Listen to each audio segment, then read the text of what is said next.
Thank you very much for sticking around. I'm Dean Takahashi, the lead writer at GamesBeat, here with Tim Sweeney, the CEO of Epic Games. So the very nice thing about your demos is they just keep getting better and better, and it's a good sort of sign of evidence of learning that is happening very rapidly in this space. So good stuff. Thanks a lot. Yeah. So anyway, So, we've heard a lot about the metaverse and, the reference to the world from Snow Crash, and I'm kind of curious what you think this is actually going to be. Well, with these 250 new startups working around VR, I think a large number of them are secretly working on creating the metaverse, which is kind of the science fiction idealized version of what virtual reality and augmented reality leads to. It's a really interesting topic. I think the literature has a lot of very interesting technical guidance about what's possible. But we have to be careful. Most of this was written before knowledge of the modern workings of the internet, before social networks, before most massively multiplayer games. And so I think as we see real-world incarnations of the metaverse develop, they're going to have some fairly significant differences. Like most real-world things do, it's not going to be quite as pretty and utopian, but it will be much more driven by market forces and social forces. And I think it will be largely driven by gaming more than anything else, because when you start out with a general non-game experience like Second Life, we've seen all of these attempts pretty quickly degenerate into like chat-oriented universes rather than game-oriented universes. So having rule systems and game mechanics in place to guide players or guide people into doing useful things is really a key part of that. So how is AR and VR gaming going to develop, and is it going to be more like the mobile gaming market or more like consoles? Well, I think that's the fundamental question facing us. Being here in the Silicon Valley area, I think a lot of people are approaching this from the point of view of the mobile gaming revolution and trying to extrapolate that to VR. But I think VR will be very different. The mobile gaming experience is fundamentally limited by the fact that you have this very small screen in front of you. It occupies about 15 degrees of your field of view. Whereas the PC and console experience, you have a 45-degree field of view experience. But VR is 120 degrees. It occupies your entire view space. And I think it will be the highest end and the most technically demanding platform ever created, and that the expectations of users of content on the platform will rise to levels we've never even seen before. So I think the console and high-end PC game businesses have a lot more to teach us about the development of this business than mobile gaming. We're going to see large teams producing some very novel high-end experiences, and they're going to redefine the state of the art and reality and photorealism. So I guess when we had our history of gaming here, it was pretty orderly in some ways. PC games, the console games, or I guess I forgot arcade, but anyway, you eventually got to mobile games. Whereas now with virtual reality, it's fairly disorderly, where you have VR appearing first on mobile. Samsung is now shipping on November 20th, right?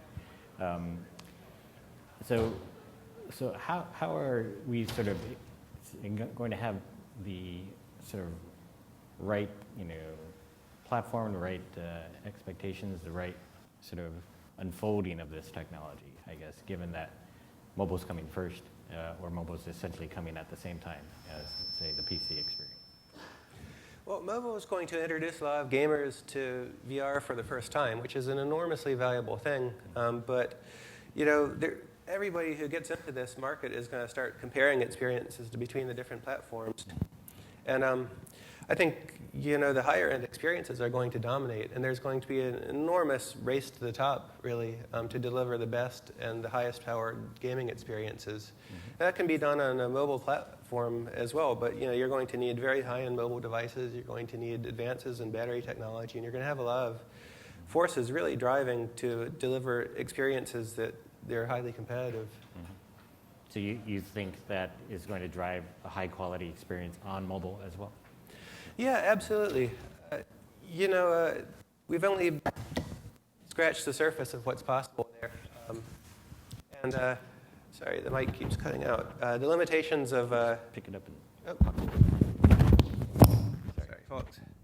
You know, the limitations of the small screens on these devices kind of limits the value of pushing the GPU technology even harder than we're pushing it now, because you can only display so many pixels on one of these little tiny screens. Sorry.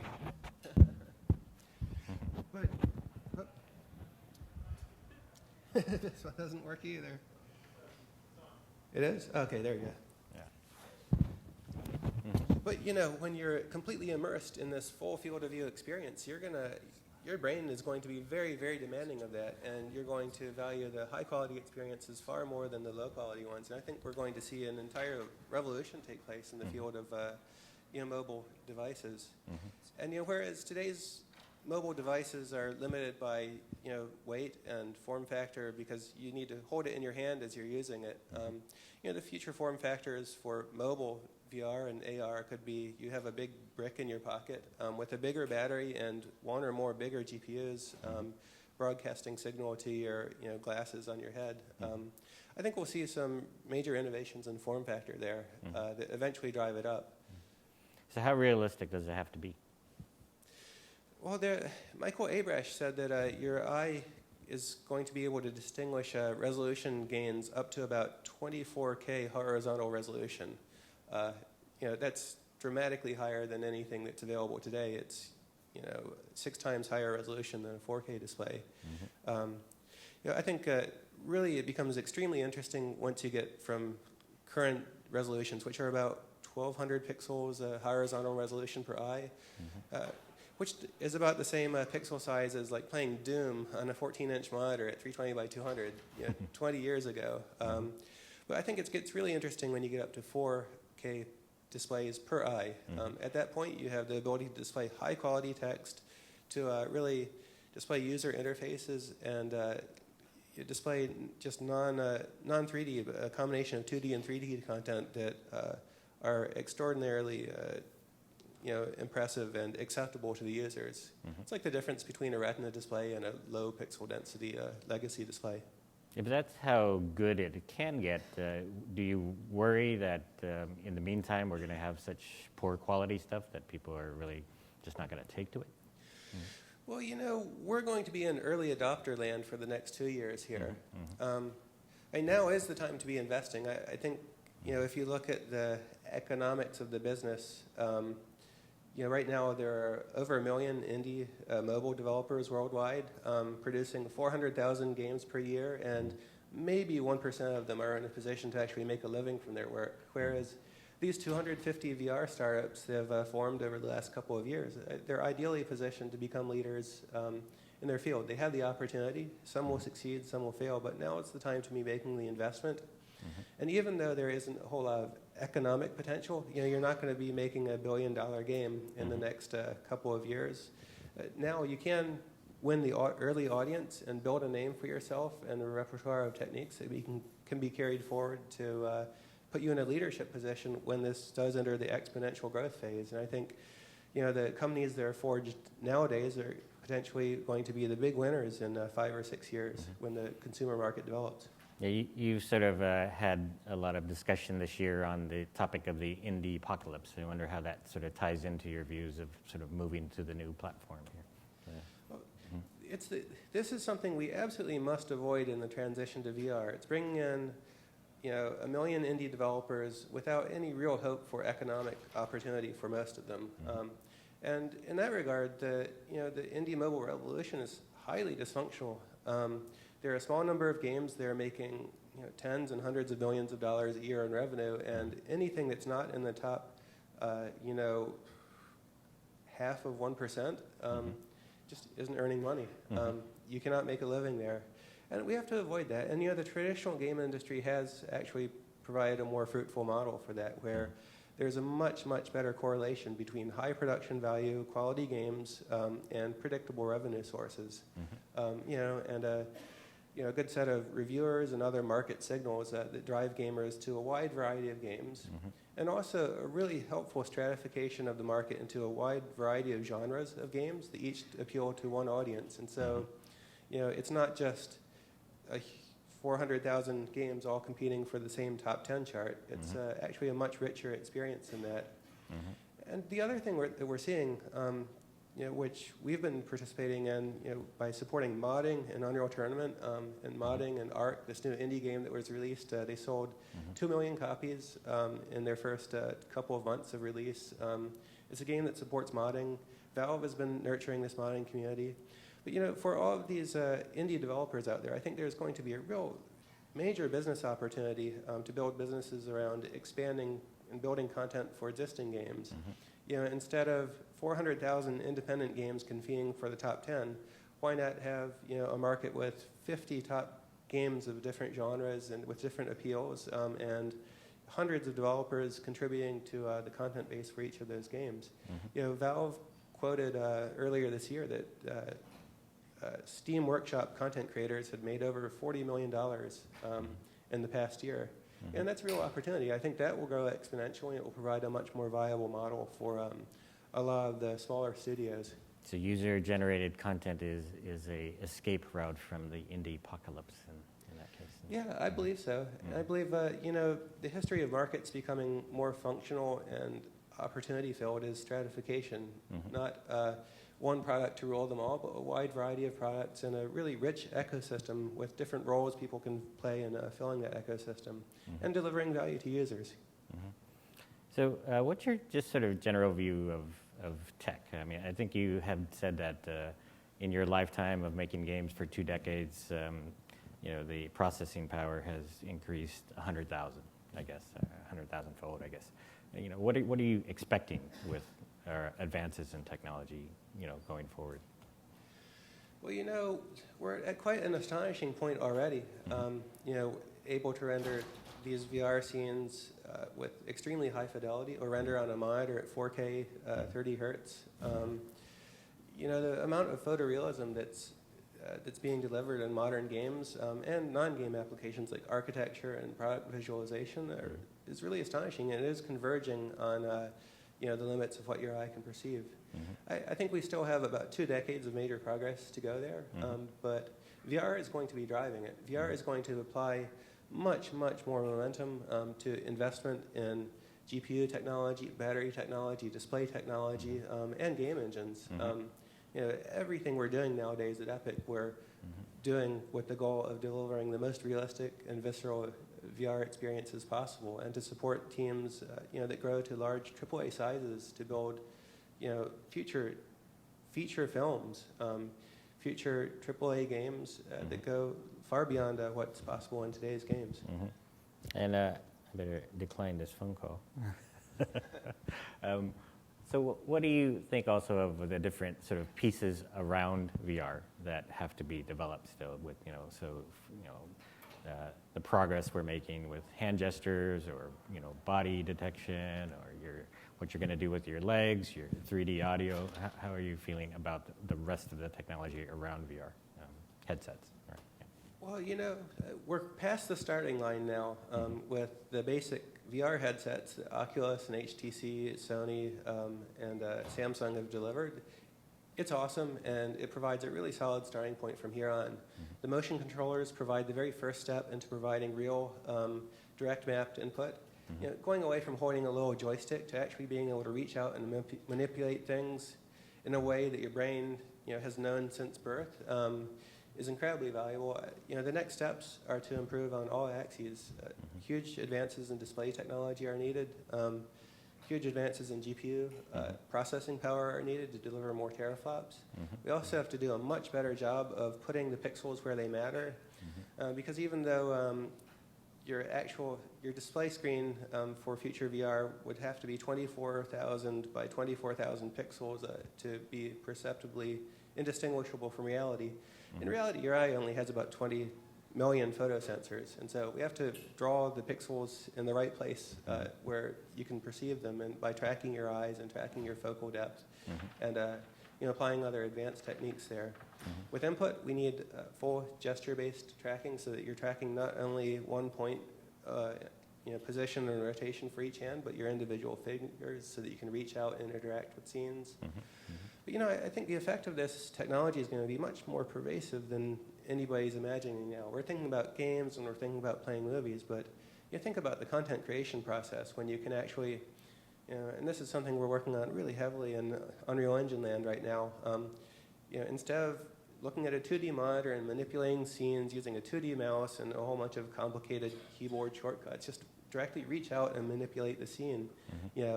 Pinch to zoom in, pinch to zoom out, grab objects, move them around, paint on objects, sculpt right there, just using direct map gestures. I think it will make the barriers to entry for content creation, art and modeling and game design and everything else far, far lower than ever before, just because it's going to work in the way your brain works.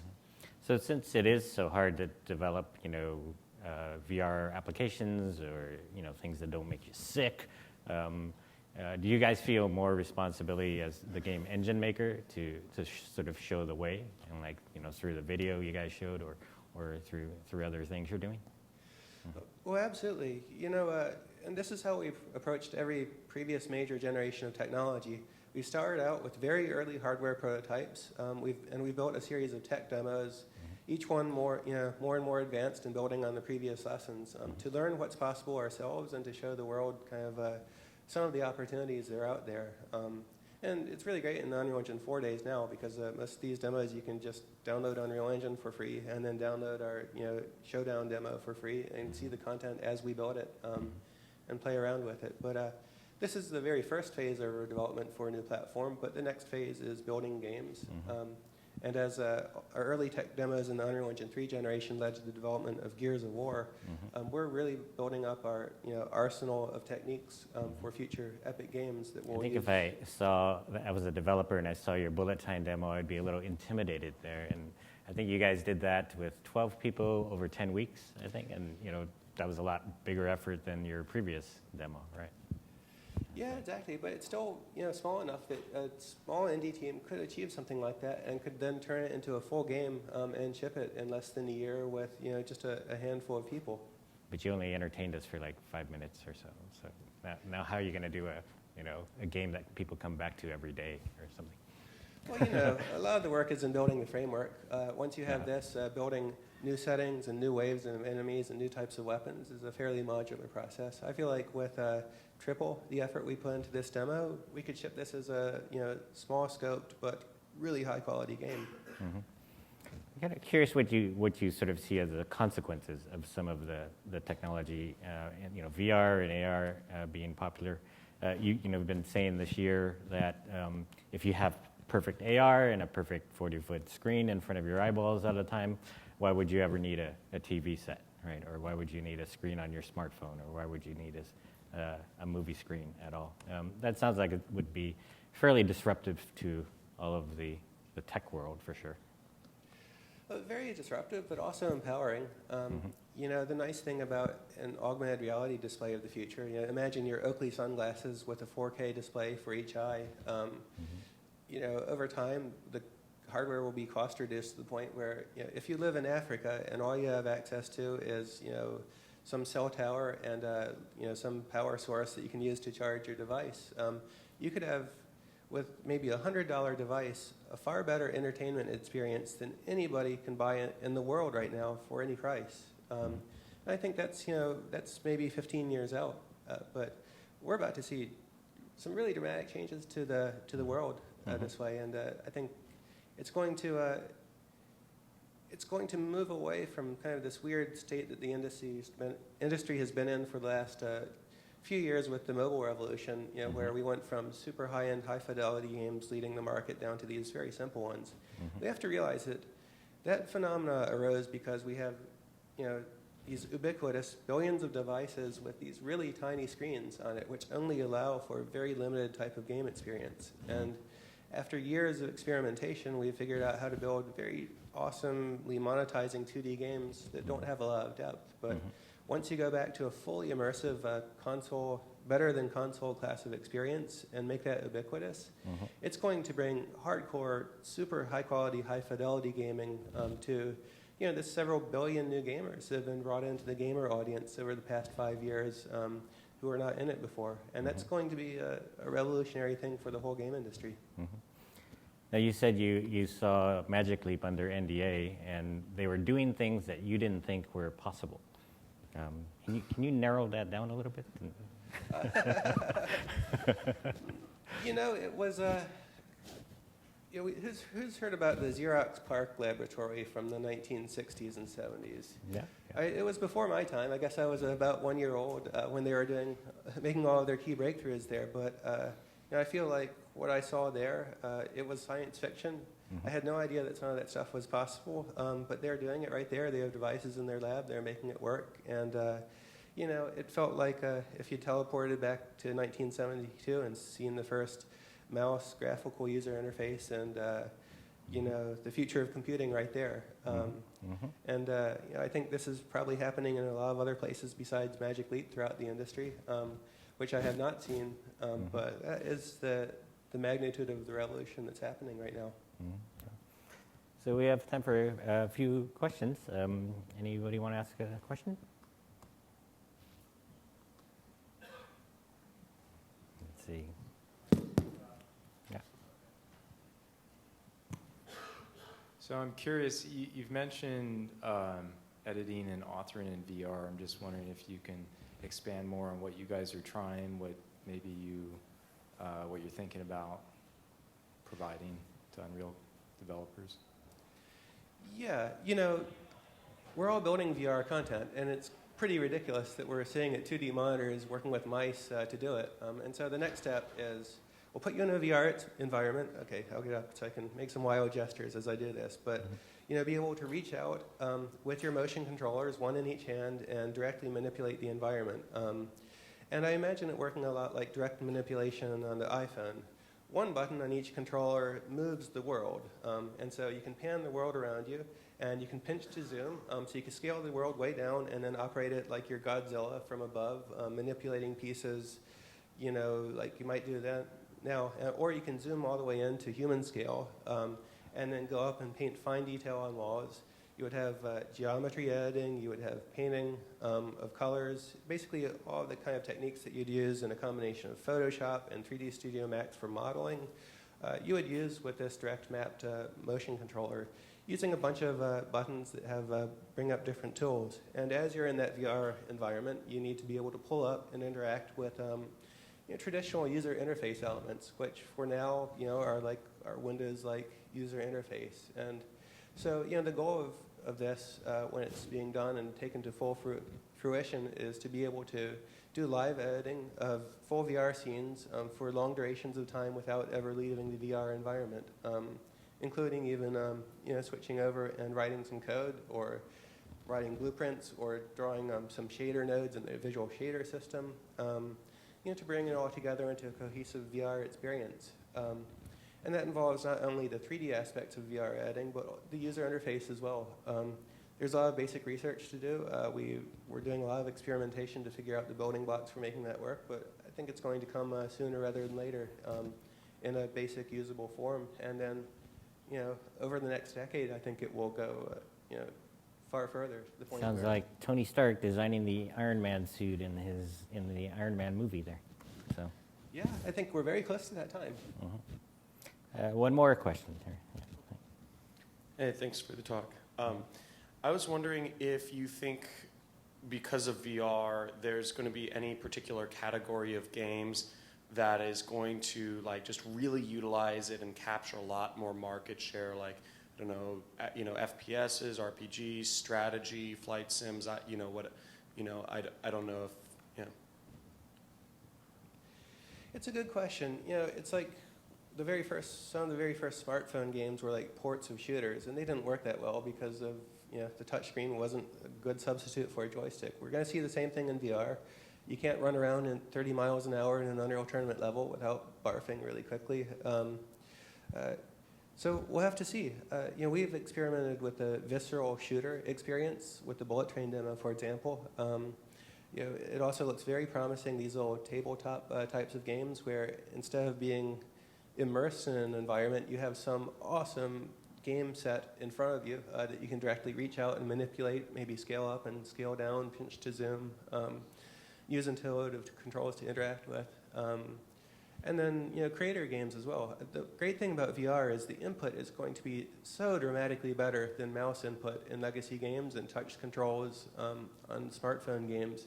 I think it'll make it much more easier to express yourself creatively and build stuff. And so I think that's going to reach a much, much higher level of importance than past gaming platforms. Very good. Thank you very much. Okay. Thank you.